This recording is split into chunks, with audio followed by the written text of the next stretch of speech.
Hello guys, welcome back. मैं हूं सुमित और स्वागत है आपका आज की इस वीडियो में। आज की इस वीडियो में हम शुरू कर रहे हैं मेल रिप्रोडक्टिव ऑर्गन्स। और मेल रिप्रोडक्टिव ऑर्गन में जो मेल गोनाड है, टेस्टिस, उसे हम सबसे पहले यहाँ पर पढ़ते हैं। तो जो टेस्टिस होते हैं, मेल गोनाड्स होते हैं, एंड ये कहाँ होते हैं? स्क्रोटम के अंदर, सस्पेंडेड बाय स्पर्मेटिक कोड। ठीक है, स्क्रोटम के अंदर, स्पर्मेटिक कोड के अंदर होते हैं। कैसे होते हैं थोड़ा सा यहाँ पे हम देखेंगे तो ये देखिए, ये नीचे की तरफ हमारे स्क्रोटम है, एंड स्क्रोटम में ये जो है स्क्रोटम का बाहर की लेयर है, एंड इसके अंदर ये जो दिख रही है हमें, ये एक्सटर्नल स्पर्मेटिक फासिया, या फिर इसी को हम बोलें स्पर्मेटिक कोड, जो कि पूरा ये ऊपर तक रहते हैं। इसके अंदर सिचुएटेड होता है हमारा testis, external spermatic fascia. Then फिर ये हमारी क्रीमेस्ट्रम मसल आ गई, एंड फिर ये हमारा internal spermatic fascia, and then फिर इसके बाद ये tunica vaginalis, outer covering of the जो हमारे टेस्टिकल्स होती है, वो यहाँ पे हमको दिख रही। It lies obliquely, upper pole is tilted forward and medially. तो ओब्लिकली जो है ये हल्के से सिचुएटेड होते हैं, मतलब अपर पोल अगर आप देखेंगे तो थोड़ा सा सामने की तरफ, अगर आप इस एंगल से देखें तो जो अपर पोल है थोड़ा सा आगे की तरफ रहेगा, एंड जो लोअर पोल है थोड़ा सा पीछे की तरफ टिल्टेड रहता है। किसका? टेस्टिस का। जो लेफ्ट टेस्टिस होती है, लेफ्ट टेस्टिस जो होती है, अगर पीछे से हम देखें तो जो लेफ्ट टेस्टिस होती है गाइस, वो थोड़ी सी नीचे होती है राइट टेस्टिस के कंपैरिजन में। अगर मैं आपको यहाँ पे पूरा सब कुछ वो करके दिखाऊं तो अभी यहाँ पे इतना ज़्यादा लेवल पता नहीं चल रहा, वैसे बराबर ही लग रहा है, बट जो हमारी लेफ्ट वाली टेस्टिस होती है ये थोड़ी सी स्लाइटली लोअर होती है in comparison of right testis, and Oval shape यहाँ पे हमको ये दिख ही रही है। अब थोड़ा सा इसकी शेप साइज जो है हम देख लेते हैं। ओवल शेप होता है। इसकी अगर हम लेंथ की बात करें तो वो लगभग 3.75 सेंटीमीटर होगी एक एडल्ट में। विड्थ की अगर हम बात करें टेस्टिस की तो लगभग 2.5 सेंटीमीटर होगी। थिकनेस की अगर हम इसकी बात करें तो वो होगी लगभग 1.8 सेंटीमीटर, एंड अगर इन्हें तोला जाए तो एक टेस्टिस लगभग 10 से 15 ग्राम वजन का निकलेगा। अब एक्सटर्नल फीचर इनके देख लिए जाए, ठीक है, तो दो गाइस के अंदर होते हैं क्या? पोल। ठीक है, एक होता है अपर पोल, एक होता है लोअर पोल। दो होगी इसमें बॉर्डर, एक हो जाएगी एंटीरियर बॉर्डर, एक हो जाएगी पोस्टीरियर बॉर्डर। दो हो जाएगी इसमें सरफेस, एक ये जो दिख रही है ये लेटरल सरफेस, एंड जो दूसरे टेस्टिस या फिर ये जो पेनिस के साइड में दिख रही है ये हो जाएगी इसकी मीडियल बॉर्डर। ठीक है, मीडियल सरफेस, सॉरी। तो दो पोल हो गए, अपर लोअर, तो बॉर्डर एंटीरियर एंड पोस्टीरियर, दो सरफेस मीडियल एंड लेटरल यहाँ पे इसके अंदर होती है। ठीक है, अब both pole are smooth and convex. देखिए ऊपर का पोल भी स्मूथ है, कन्वेक्स है, नीचे का पोल भी स्मूथ एंड कन्वेक्स है। Upper pole provide attachment with spermatic cord. Spermatic cord ये जो बाहर की तरफ निकली हुई दिख रही है ना, ये यहाँ पे दिखेगी हमको, ये जो निकली हुई दिख रही है ये स्पर्मेटिक कोड, ये जो है अपर पोल के साथ अटैचमेंट में होती है स्पर्मेटिक कोड, ये देखिए, है ना। अब एंटीरियर बॉर्डर को अगर हम देखें तो ये भी कन्वेक्स एंड स्मूथ रहेगी और fully covered by tunica vaginalis. Tunica vaginalis जो इसकी आउटर, ये जो यहाँ पे अगर हम देखें लेयर बाय लेयर, तो इसकी ये जो आउटर लेयर यहाँ पे दिख रही है इसी को बोलेंगे हम ट्यूनिका वेजाइनलिस, एंड ये जो है एंटीरियर बॉर्डर को पूरी तरीके से कवर करती है। जो पोस्टीरियर बॉर्डर है गाइस, वो इसके मुकाबले ये कॉन्वेक्स है, बट ये थोड़ी सी स्ट्रेट होगी, एंड ये भी ट्यूनिका वेजाइनलिस से कवर होगी। मीडियल सरफेस ये भी कन्वेक्स एंड स्मूथ है, एंड जो लेटरल सरफेस ये भी कन्वेक्स एंड स्मूथ रहती है। ठीक है, अब इसकी इंटरनल स्ट्रक्चर अगर मैं आपको दिखाऊं, इंटरनल स्ट्रक्चर यहाँ पे हम देखते हैं गाइस, तो ये हमने बीच में से काट दिया किसको? टेस्टिस को। ठीक है, तो इंटरनल स्ट्रक्चर कुछ ऐसा यहाँ पे दिखता है। तो इसके अंदर जो ये लोब्यूल दिख रहा है 1 2 3 4 5 6 7, ये 7 नहीं होते बल्कि ऐसे लोब्यूल होते हैं कितने? 200 से 300 200 से 300 लोब्यूल बनाना जो है संभव नहीं है एक डायग्राम में, इसलिए यहाँ पे एक रिप्रेजेंटेशन के लिए दिखाए गए हैं क्या, ये इसके अंदर लोब्यूल।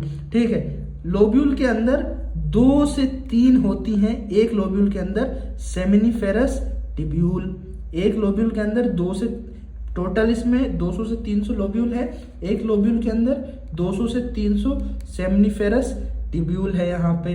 ठीक है, each tubule is highly coiled, ये देखिए बिल्कुल एकदम भयंकर कॉइल जो है इनकी यहाँ पे ट्यूब्यूल की दिख रही है। एंड अगर इन्हें सीधा कर दिया जाए, इस ट्यूब्यूल को अगर सीधा कर दिया जाए तो लगभग 60 सेंटीमीटर की जो है ये ट्यूब्यूल हो जाएगी। कितने डायामीटर के साथ? 0.2 mm के डायामीटर के साथ। तो ये हो गई इसकी इंटरनल स्ट्रक्चर।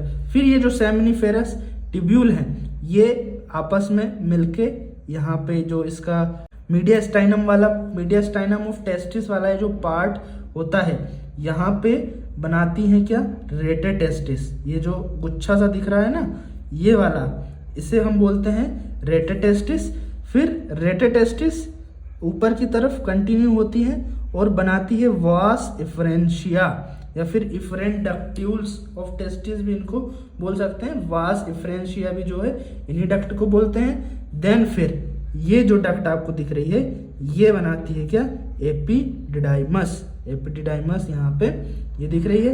एपिडिडाइमस कंटिन्यू होती है हमारी डक्टस डिफरेंस में या फिर वास डिफरेंस में। तो ऐसा से इनका कुछ सीक्वेंस होता है। सबसे पहले seminiferous tubule, rete testis, epididymis, rete testis के बाद वास इफरेंशिया, एपिडिडाइमस एंड फिर डक्टस डिफरेंस। डक्टस डिफरेंस को भी हम नेक्स्ट वीडियो में जो है अच्छे से कवर करेंगे। ठीक है, एंड ये इसका हमने इंटरनल स्ट्रक्चर देख लिया।